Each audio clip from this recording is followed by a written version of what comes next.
Hi guys, it's me, Mikais Ganap. 23 years old, 5 years CKD patient. Tara, samahan niyo pala ako ngayong araw sa bahay. Araw ng Lunes kaya may pasukan na naman. Balik eskwela na naman yung mga estudyante. Maaga pa nga lang ay gumising na ako at bumangon. Dahil maaga pa lang ay gumigising na yung kapatid ko, pati ako ay gumigising na rin. Pagkagising ko pala, ito yung bubungad sa akin, yung pagpipili. Eto talaga yung unang ginagawa ko kapag gumigising ako at bumabangon tuwing umaga. Minsan na lang naman ako umiinom ng gatas sa umaga. Pag-bet ko lang talaga uminom. Nung sumapit pala ng alas 8, as usual kumain na ako ng umagahan. Chorizo pala yung ulam namin ngayong umaga, kaso hindi ako kumakain ng ganun, kaya itlog lang muna. Hindi ko kasi bet yung lasa ng chorizo. Yun kasing binauna ng kapatid ko, pati na rin yung kuya ko, dahil umuwi pala siya dito ng Friday. Doon kasi siya nagtatrabaho sa city.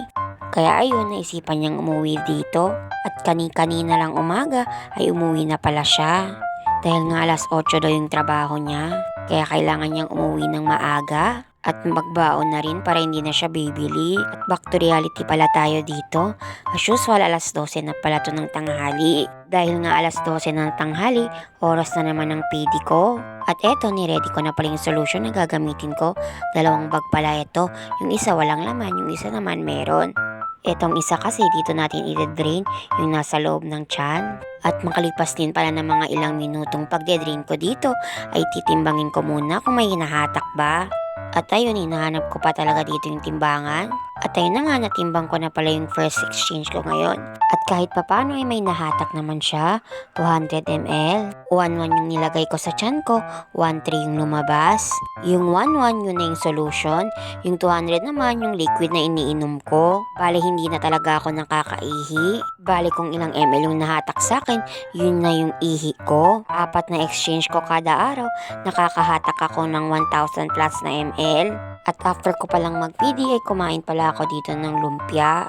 Hindi na rin ako magkakanin ngayong araw dahil wala akong ganang kumain ng kanin. Etong lumpiang toge lang naman yung kakainin ko ngayong tanghali.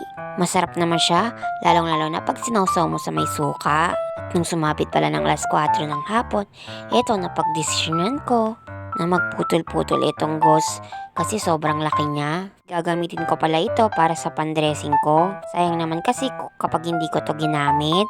Sabi din naman ng mga ibang kasama ko, mahaba daw, putulin ko na lang. Pero dapat din sterile din yung paggawa ko dito dahil sa ginagamit ko ito sa pandressing. At nung matapos pala yun gawin ko, ay nag-PD pala ako dito. At nung matapos pala ako mag-PD, ay napagdesisyonan ko na mag-dressing na rin. Inihanda ko lang pala dito yung mga gamit na gagamitin ko. After ko palang mag-dressing, ay kumain na rin pala ako ng hapunan. Aso na isda pala yung ulam namin.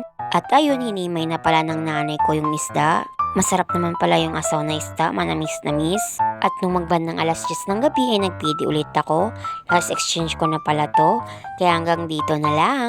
Bukas ulit. Salamat!